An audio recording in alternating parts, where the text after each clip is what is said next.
Abraham Lincoln and the Abolition of Slavery in the United States, by Charles Godfrey Leland. Chapter 8.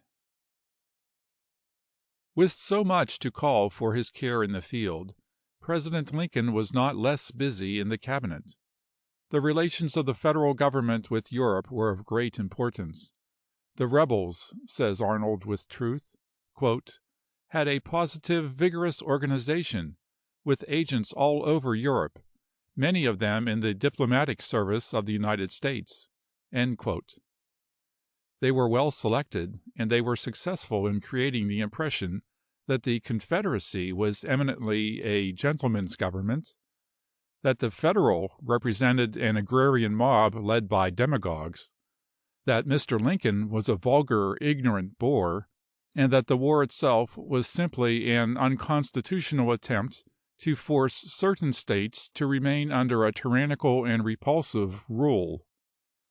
The great fact that the South had, in the most public manner, proclaimed that it seceded because the North would not permit the further extension of slavery, was utterly ignored, and the active interference of the North with slavery was ostentatiously urged as a grievance, though, by a strange inconsistency, it was deemed expedient by many foreign anti-slavery men to withdraw all sympathy for the Federal cause, on the ground that its leaders manifested no eagerness to set the slaves free until it became a matter of military expediency.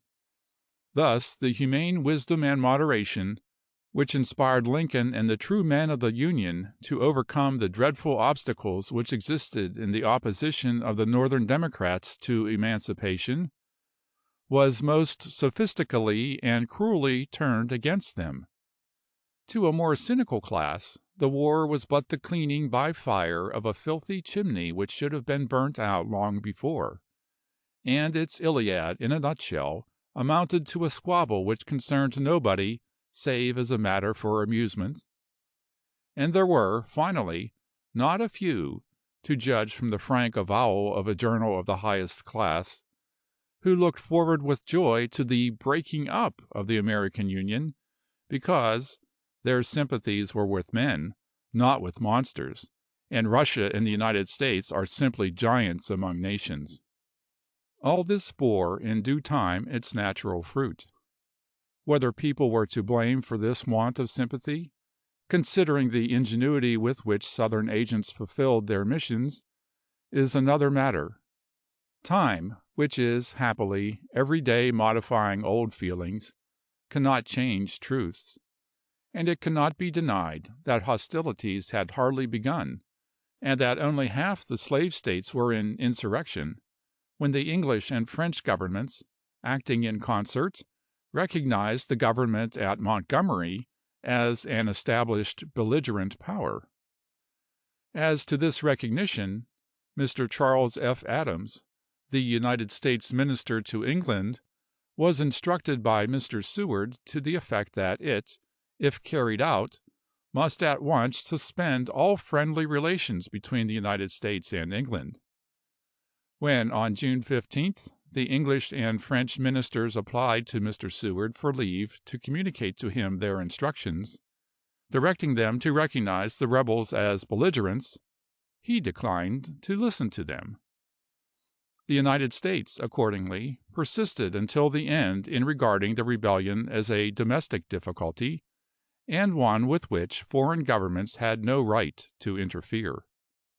At the present day, it appears most remarkable that the two great sources of encouragement held out to the rebels, of help from Northern sympathizers, and the hope of full recognition by European powers, proved in the end to be allurements which led them on to ruin.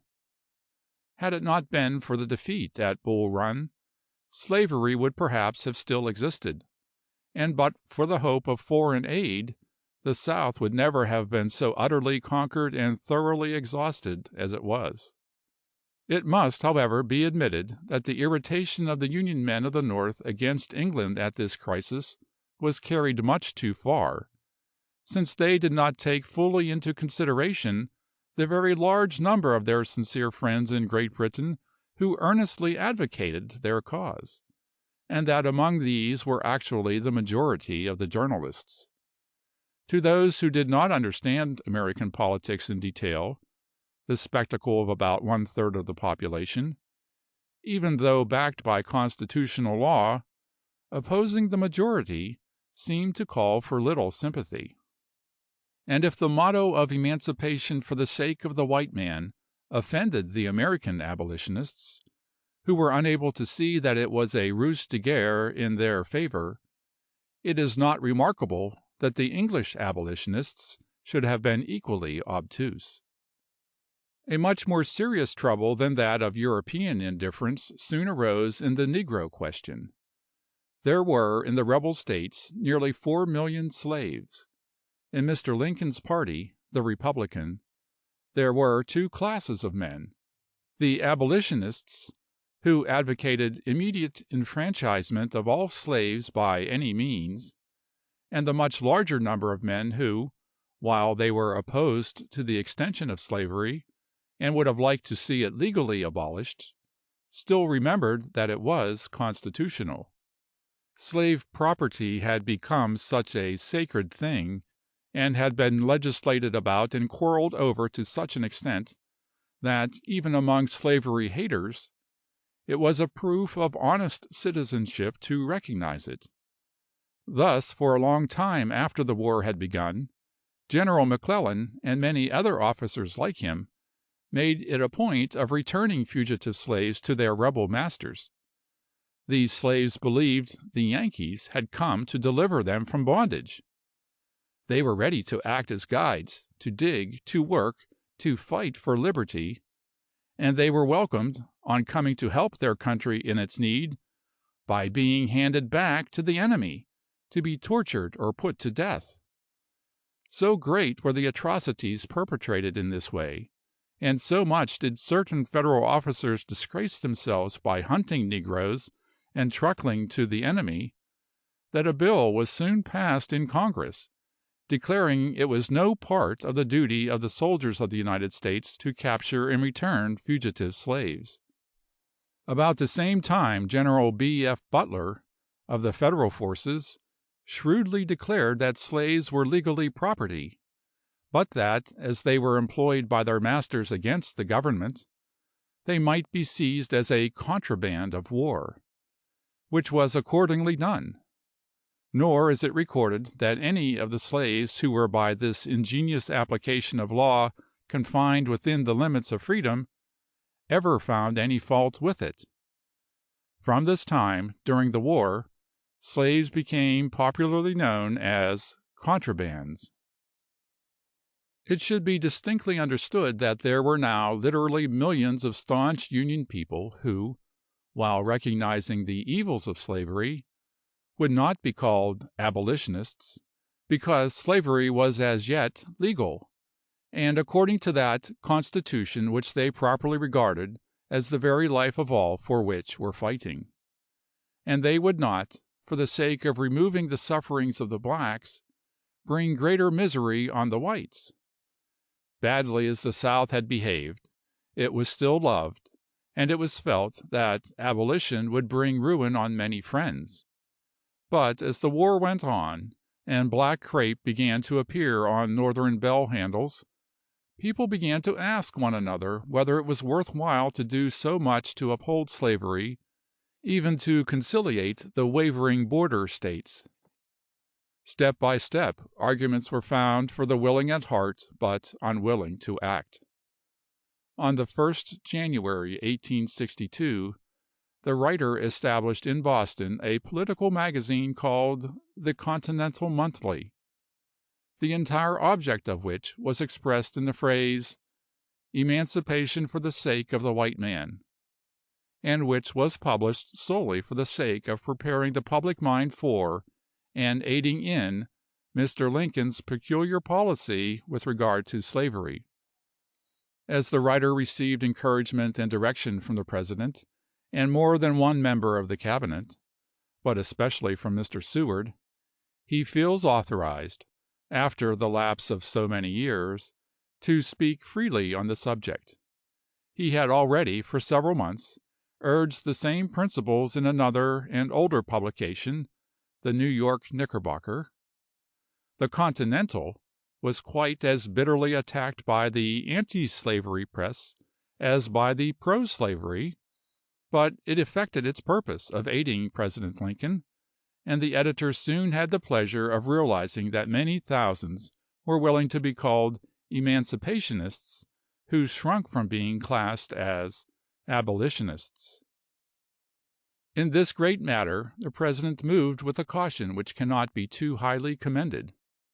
He felt and knew that the emancipation of the slaves was a great and glorious thing, not to be frittered away by the action of this or that subordinate, leaving details of its existence in every direction to call for infinite legislation. It is true that for a time he temporized with colonization, and Congress passed a resolution that the United States ought to cooperate with any state which might adopt a gradual emancipation of slavery, placing $600,000 at the disposition of the President for an experiment at colonization. Some money was indeed spent in attempts to colonize slaves in Haiti, when the project was abandoned, but this was really delaying to achieve a definite purpose. On August 22, 1862, in reply to Horace Greeley, Mr. Lincoln wrote, quote, "My paramount object is to save the Union, and not to either save or destroy slavery. If I could save the Union without freeing any slave, I would do it. If I could save it by freeing all the slaves, I would do it. And if I could do it by freeing some and leaving others alone, I would also do that. I have here stated my purpose according to my views of official duty, and I intend no modification of my oft expressed personal wish that all men everywhere could be free." End quote. He had, meanwhile, his troubles with the army. On May 9, 1862, General Hunter issued an order declaring the slaves in Georgia, Florida, and South Carolina to be forever free, which was promptly and properly repudiated by the President, who was at the time urging on Congress and the border states a policy of gradual emancipation, with compensation to loyal masters. General Hunter's attempt at such a crisis to take the matter out of the hands of the President was a piece of presumption which deserved severer rebuke than he received in the firm yet mild proclamation in which Lincoln, uttering no reproof, said to the general, quoting from his message to Congress, quote, "I beg of you a calm and enlarged consideration of the signs of the times, ranging, if it may be, far above partisan and personal politics. This proposal makes common cause for a common object, casting no reproaches upon any. It acts not the Pharisee. The change it contemplates would come gently as the dews of heaven, not rending or wrecking anything. Will you not embrace it?" End quote. General J.C. Fremont, commanding the Western Department, which comprised Missouri and a part of Kentucky, had also issued an unauthorized order, August 31, 1861, proclaiming martial law in Missouri, and setting the slaves, if rebels, free, which error the President at once corrected. This was taken off by a popular caricature, in which slavery was represented as a blackbird in a cage, and General Fremont as a small boy trying to let him out, while Lincoln, as a larger boy, was saying, "That's my bird, let him alone," to which General Fremont replying, "But you said you wanted him to be set free," the President answers, "I know, but I'm going to let him out, not you." To a deputation from all the religious denominations in Chicago, urging immediate emancipation, the President replied, setting forth the present inexpediency of such a measure. But, meanwhile, he prepared a declaration that, on January 1, 1863, the slaves in all states, or parts of states, which should then be in rebellion, would be proclaimed free. By the advice of Mr. Seward, this was withheld until it could follow a Federal victory, instead of seeming to be a measure of mere desperation. Accordingly, it was put forth September 22nd, 1862, 5 days after the battle of Antietam had defeated Lee's first attempt at invading the North, and the promised proclamation was published on the 1st January following. The text of this document was as follows: By the President of the United States of America, a proclamation. Whereas, on the 22nd day of September, in the year of our Lord 1862, a proclamation was issued by the President of the United States, containing, among other things, the following, to wit: That on the 1st day of January, in the year of our Lord 1863, all persons held as slaves within any state, or designated part of a state, the people whereof shall then be in rebellion against the United States, shall be then, thenceforward and forever, free, and the executive government of the United States, including the naval and military authority thereof, will recognize and maintain the freedom of such persons, and will do no act or acts to repress such persons, or any of them, in any efforts they may make for their actual freedom. That the executive will, on the 1st day of January aforesaid, by proclamation, designate the states and parts of states, if any, in which the people thereof, respectively, shall then be in rebellion against the United States, and the fact that any state, or the people thereof, shall on that day be in good faith represented in the Congress of this United States, by members chosen thereto at elections wherein a majority of the qualified voters of such state shall have participated, shall, in the absence of strong countervailing testimony, be deemed conclusive evidence that such state, and the people thereof, are not then in rebellion against the United States. Now, therefore, I, Abraham Lincoln, President of the United States, by virtue of the power in me vested as Commander-in-Chief of the Army and Navy of the United States, in time of actual armed rebellion against the authority and government of the United States, and as a fit and necessary war measure for suppressing said rebellion, do, on this 1st day of January, in the year of our Lord 1863, and in accordance with my purpose so to do, publicly proclaimed for the full period of 100 days from the day first above mentioned, order and designate as the states and parts of states wherein the people thereof respectively are this day in rebellion against the United States, the following, to wit: Arkansas, Texas, Louisiana, except the parishes of St. Bernard, Plaquemines, Jefferson, St. John, St. Charles, St. James, Assumption, Terrebonne, Lafourche, St. Mary, St. Martin, and Orleans, including the city of New Orleans, Mississippi, Alabama, Florida, Georgia, South Carolina, North Carolina, and Virginia, except the 48 counties designated as West Virginia, and also the counties of Berkeley, Accomack, Northampton, Elizabeth City, York, Princess Anne, and Norfolk, including the cities of Norfolk and Portsmouth, and which excepted parts are left for the present precisely as if this proclamation were not issued.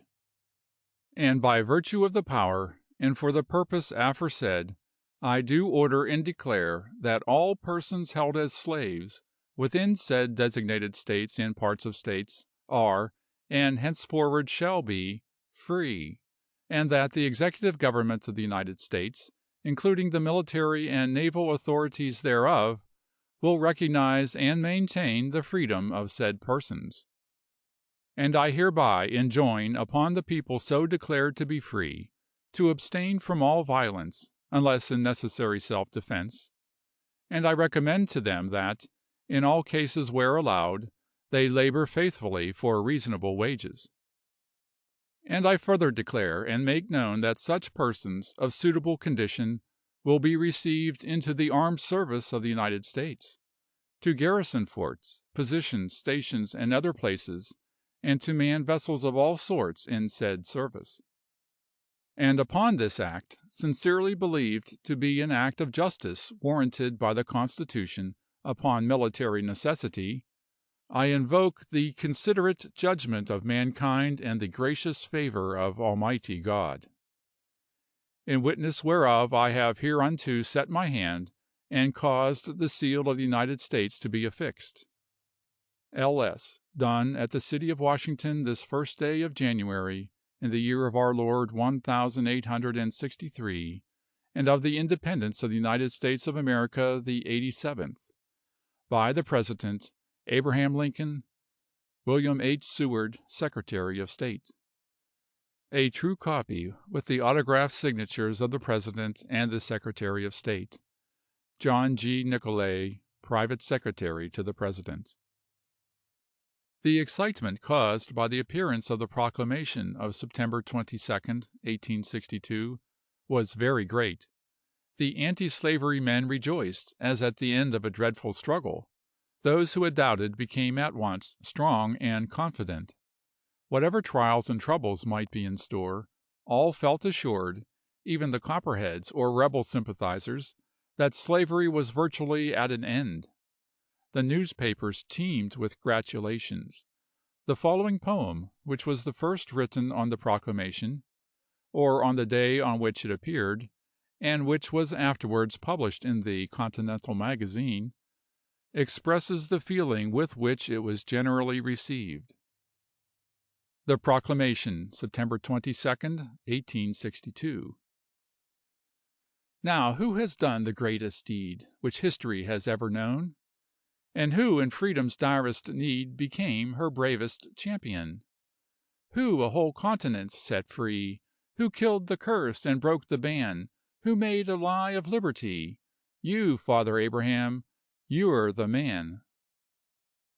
The deed is done. Millions have yearned to see the spear of freedom cast.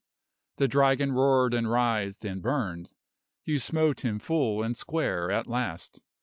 O great and true, you do not know, you cannot tell, you cannot feel, how far through time your name must go, honored by all men, high or low, wherever freedom's votaries kneel.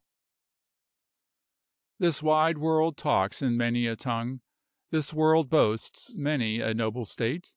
In all your praises will be sung, in all the great will call you great. Freedom, wherever that word is known, on silent shore by sounding sea, 'mid millions or in deserts lone, your noble name shall ever be. The word is out, the deed is done, the spear is cast, dread no delay. When such a steed is fairly gone, fate never fails to find a way. Hurrah! hurrah! the track is clear, we know your policy and plan. We'll stand by you through every year. Now, Father Abraham, you are our man. The original draft of the Proclamation of Emancipation was purchased by Thomas B. Bryan, of Chicago, for the Sanitary Commission for the Army, held at Chicago in the autumn of 1863. As it occurred to the writer that official duplicates of such an important document should exist, he suggested the idea to Mr. George H. Boker, subsequently United States Minister to Constantinople and to St. Petersburg, at whose request the President signed a number of copies, some of which were sold for the benefit of the sanitary fairs held in Philadelphia and Boston in 1864, while others were presented to public institutions. One of these, bearing the signatures of President Lincoln and Mr. Seward, with the attesting signature of John Nicolay, Private Secretary to the President, may be seen hanging in the George III Library in the British Museum. This document is termed by Mr. Carpenter in his History of the Proclamation, "The third great state paper which has marked the progress of Anglo-Saxon civilization. First is the Magna Carta, wrested by the barons of England from King John. Second, the Declaration of Independence. And third, worthy to be placed upon the tablets of history by the first two, Abraham Lincoln's Proclamation of Emancipation." On the 7th November, Messrs. J. M. Mason and John Slidell, Confederate commissioners to England and France, were taken from the British mail steamer Trent by Commodore Wilkes of the American frigate San Jacinto. There was great rejoicing over this capture in America, and as great public irritation in England. War seemed imminent between the countries, but Mr. Lincoln, with characteristic sagacity, determined that so long as there was no recognition of the rebels as a nation, not to bring on a war. One war at a time, he said. In a masterly examination of the case, Mr. Seward pointed out the fact that the detention of the vessel and the removal from her of the emissaries of the rebel confederacy was justifiable by the laws of war and the practice and precedents of the British government itself, but that, in assuming to decide upon the liability of these persons to capture, instead of sending them before a legal tribunal where a regular trial could be had, Captain Wilkes had departed from the rule of international law uniformly asserted by the American government and forming part of its most cherished policy. The government, therefore, cheerfully complied with the request of the British government and liberated the prisoners. No person at all familiar with American law or policy could doubt for an instant that this decision expressed the truth, but the adherents of the Confederacy, with their sympathizers, everywhere united in ridiculing President Lincoln for cowardice. Yet it would be difficult to find an instance of greater moral courage and simple dignity, combined with the exact fulfillment of what he thought was just right, than Lincoln displayed on this occasion. The wild spirit of war was by this time set loose in the North, and it was felt that foreign enemies, though they might inflict temporary injury, would soon awake a principle of union and of resistance which would rather benefit than injure the country. In fact, this new difficulty was anything but intimidating, and the position of President Lincoln was for a time most embarrassing. But he could be bold enough and sail closely enough to the law when justice demanded it. In September, 1861, the rebels in Maryland came near obtaining the passage of an act of secession in the legislature of that state. General McClellan was promptly ordered to prevent this by the arrest of the treasonable legislators, which was done, and the state was saved from a civil war. Of course, there was an outcry at this, as arbitrary and unconstitutional, but Governor Hicks said of it, in the Senate of the United States, "I believe that arrests, and arrests alone, saved the state of Maryland from destruction." When Mr. Lincoln had signed the Proclamation of Emancipation, he said, quote, "Now we have got the harpoon fairly into the monster slavery. We must take care that, in his extremity, he does not shipwreck the country." End quote. But the monster only roared. The rebel Congress passed a decree offering freedom and reward to any slave who would kill a Federal soldier. But it is believed that none availed themselves of this chivalric offer. On the contrary, ere long there were brought into the service of the United States nearly 200,000 black troops, among whom the loss by all causes was fully 1/3, a conclusive proof of their bravery and efficiency. Though the Confederates knew that their fathers had fought side by side with black men in the Revolution and at New Orleans, and though they themselves raised Negro regiments in Louisiana, and employed them against the Federal government, they were furious that such soldiers should be used against themselves, and therefore in the most inhumane manner put to death or sold into slavery every colored man captured in Federal uniform. End of Chapter 8. Chapter 9. 1862. The Plan of the War and Strength of the Armies. General McClellan. The General Movement, January 27, 1862. The Brilliant Western Campaign. Removal of McClellan. The Monitor. Battle of Fredericksburg. Vallandigham and Seymour. The Alabama. President Lincoln declines all foreign mediation.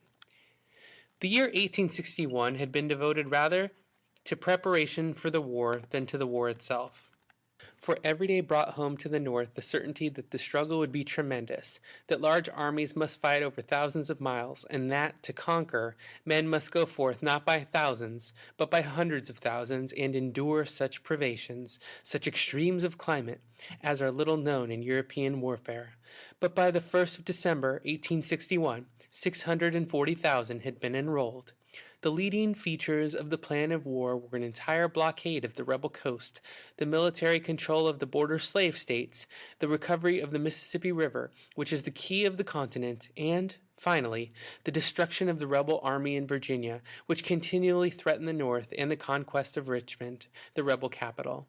General McClellan had in the Army of the Potomac, which occupied Washington and adjacent places, more than 200,000 men, well armed and disciplined. In Kentucky, General Buell had over 100,000. The rebel force opposed to General McClellan was estimated at 175,000, but is now known to have been much less.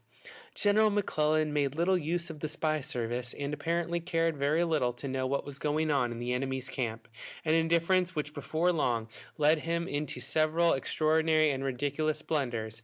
As commander-in-chief, General McClellan had control over Halleck, commander of the Department of the West, while General Burnside commanded in North Carolina and Sherman in South Carolina.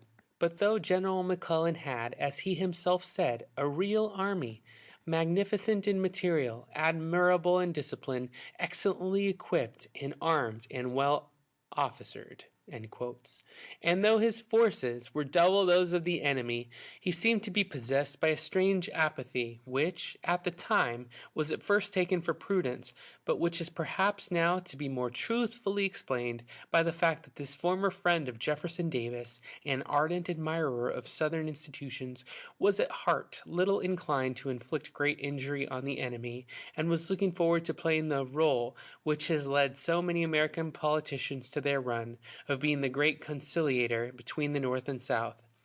Through the autumn and winter of 1861 to 62, he did literally nothing beyond writing letters to the President in which he gave suggestions as to the manner in which the country should be governed, and asked for more troops. All the pomp and style of a grand generalissimo were carefully observed by him.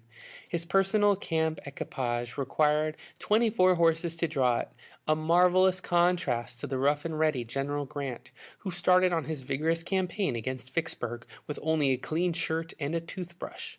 Before long, notwithstanding the very remarkable personal popularity of General McClellan, the country began to murmur at his slowness, and while the President was urging and imploring him to do something, the malcontents through the North began to blame the administration for these delays. It was said to be doing all in its power to crush McClellan, to keep him from advancing, and to protract the war for its own political purposes. Wary by the delay, President Lincoln, January 27, 1862, issued a war order to the effect that, on the 22nd of February, 1862, there should be a general movement of all the land and naval forces against the enemy, and that all commanders should be held to strict responsibility for the execution of this duty. In every quarter, save that of the Army of the Potomac, this was at once productive of energetic movements, hard fighting, and splendid Union victories.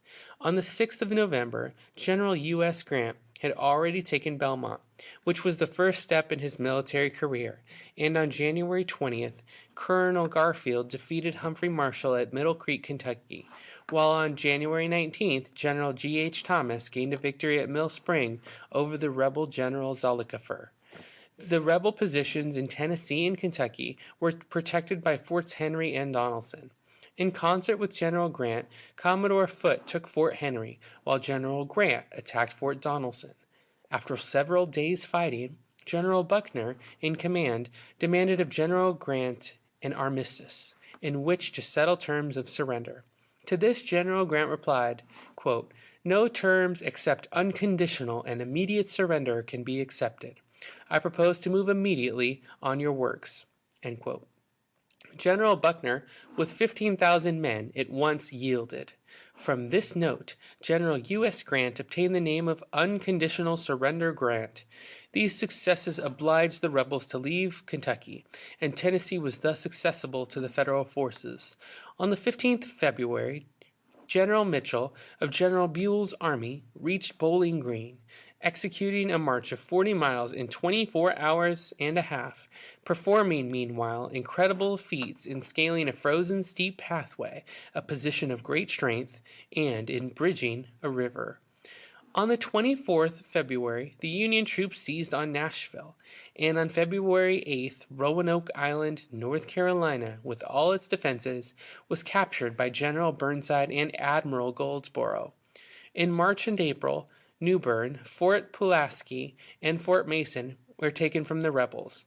On the 6th, 7th, and 8th of March was fought the great battle of Pea Ridge in Arkansas by Generals Curtis and Sigel, who had drawn General Price thither from Missouri. In this terrible and hard contested battle, the Confederates employed a large body of Indians who, however, not only scalped and shamefully mutilated Federal troops, but also the rebels themselves. On the 7th of April, General Pope took the strong position, Island No. 10 in the Mississippi, capturing it, with it 5,000 prisoners and over 100 heavy siege guns. These great and rapid victories startled the rebels, who had been taught that the Northern foe was beneath contempt. They saw that Grant and Buell were rapidly gaining the entire Southwest. They gathered together as large an army as possible under General Albert S. Johnson and Beauregard, and the opposing forces fought, April 6th, the Battle of Shiloh. Beauregard, with great sagacity, attacked General Grant with overwhelming force before Buell could come up. The first day of the battle was in favor of the rebels, but night brought Buell and the moral victory to the Union army. The shattered rebel army retreated into their strong works at Corinth, but, quote, leaving the victors almost as badly punished as themselves, end quote. General Halleck now assumed command of the Western Army, succeeding General Hunter. On the 30th of May, Halleck took Corinth, capturing immense quantities of stores and a line of fortifications 15 miles long, but was so dilatory in his attack that General Beauregard escaped and transferred his army to aid the rebels in the east. For these magnificent victories, President Lincoln published a Thanksgiving proclamation. But while these fierce battles and great victories went on in the West, and commanders and men became alike inured to hardship and hard fighting, the splendid Army of the Potomac had done nothing beyond digging endless and useless trenches in which thousands found their graves. The tangled and wearisome correspondence, which for months passed between President Lincoln and General McClellan, is one of the most painful episodes of the war. The President urged action. General McClellan answered with excuses for inaction, with many calls for more men, and with repartees. In one time, when clamorous for more troops, he admitted that he had over 38,000 men absent on furlough, which accounted for his personal popularity with the soldiers. Quote, he wrote more dispatches and General Grant fewer than any general of the war. Meanwhile, he was building up a political party for himself in the army and among the Northern malcontents, who thought it was wrong to coerce the South. When positively ordered to march or to seize different points, he replied with protests and plans of his own. After the Battle of Antietam, September 16, 1862, President Lincoln again urged McClellan to follow the retreating Confederates and advance on Richmond. A most extraordinary correspondence ensued, in which the President set forth with great clearness the conditions of the military problem, and the advantages that would attend a prompt movement by interior lines towards the rebel capital. In this correspondence, Lincoln displays not only the greatest patience under the most tormenting contradictions, but also shows a military genius and a clear intelligence of what should be done, which indicate the greatness and versatility of his mind.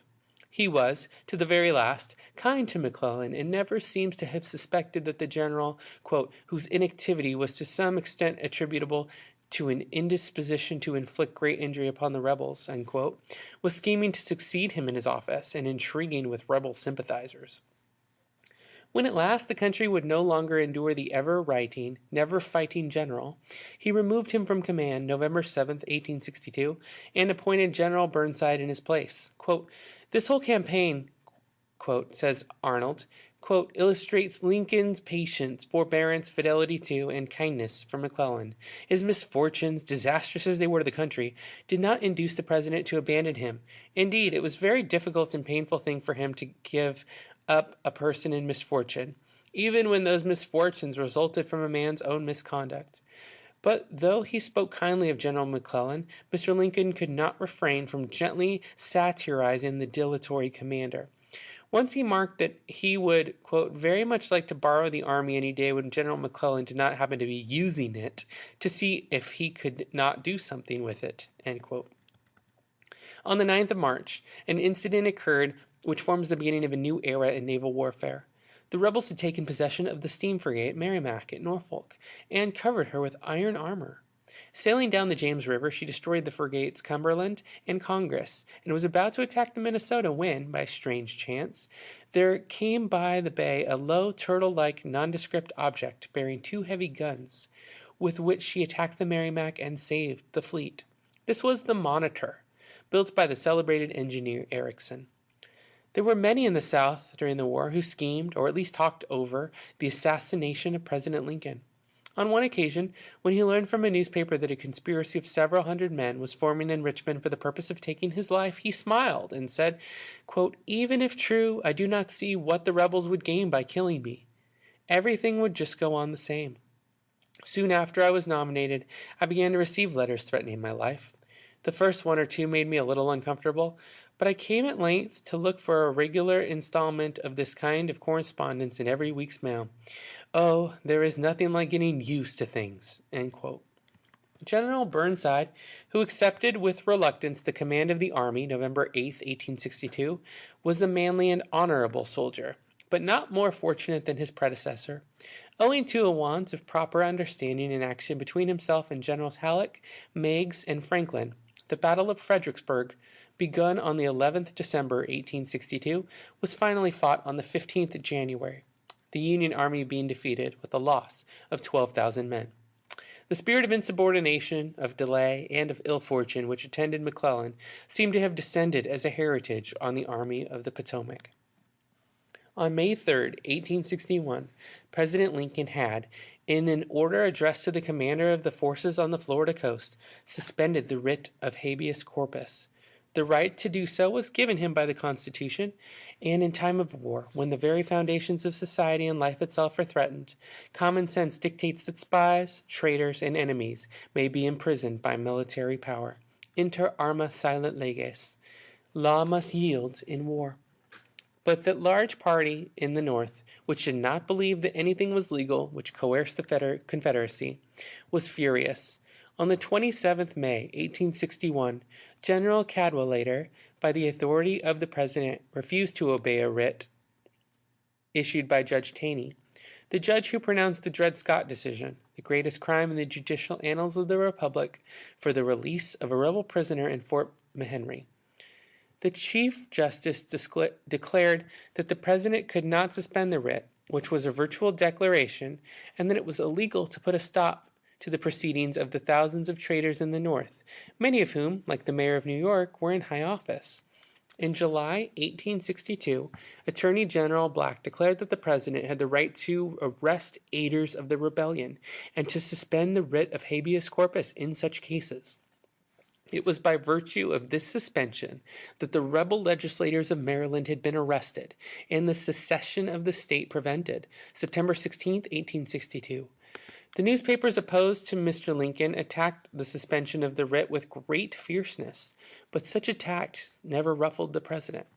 On one occasion, when the Copperhead Press was more stormy than usual, he said it reminded him of 2 newly arrived Irish immigrants, who one night were terribly alarmed by a grand chorus of bullfrogs. They advanced to discover the enemy, but could not find him, until at last one exclaimed, "And sure, Jamie, I believe it's just nothing but a noise." Arrests continued to be made.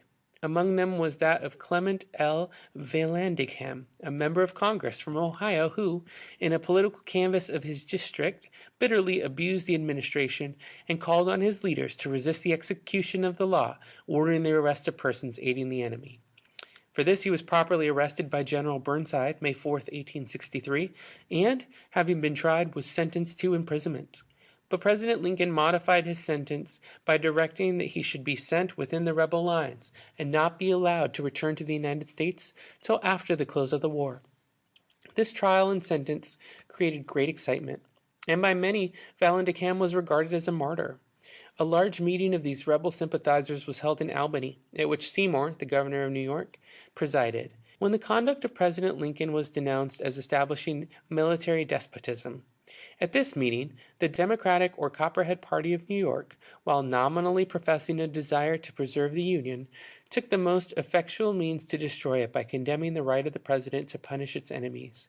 These resolutions having been sent to President Lincoln, he replied by a letter in which he discussed at length, and in a clear and forcible style, the constitutional provision for the suspension of the writ and its applications, circumstances then existing. Many such meetings were held, condemning the Emancipation Proclamation and the sentence of Vallandigham. Great complaint was made that the President did not act on his own responsibility in these arrests, but left them to the discretion of military commanders. In answer, the President issued a proclamation meeting the objections. At the next state election, Mr. Vallandigham was the Democratic candidate for governor and was defeated by a majority of 100,000. The year 1862 did not, any more than 1861, pass without foreign difficulties. Mr. Adams, the American minister in London, had remonstrated with the British government to stop the fitting out of rebel privateers in English ports. These cruisers, chief among which were the Alabama, Florida, and Georgia, avoiding armed ships, devoted themselves to robbing and destroying defenseless merchantmen. The Alabama was commanded by a Captain Semmes, who, while in the service of the United States, had written a book in which he vigorously attacked, as wicked and piratical, the system of privateering, being one of the first to oppose that which he practiced afterwards. 3 weeks before the 290, afterwards the Alabama escaped from the yard of the Messrs.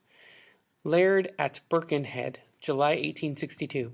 The British government was notified of the character of the vessel and warned that it would be held responsible for whatever damage it might inflict on American commerce. The Alabama, however, escaped, the result of being incalculable mischief, which again bore evil fruit in later days. In the same year, the Emperor of the French made an offer of mediation between the federal and Confederate governments, intimating that separation was, quote, an extreme which could no longer be avoided, end quote. The President, in an able reply, February 6, 1863, pointed out the great recaptures of territory from the Confederates which had taken place. That which remained was held in close blockade, and very properly rejected the proposition that the United States should confer on terms of equality with armed rebels. He also showed that several of the states which had rebelled had already returned to the Union. This despatch put an end to all proposals of foreign intervention and was of great use in clearly setting forth to the partisans of the Union the unflinching and determined character of their government and of the man who was its executive head. End of chapter 9.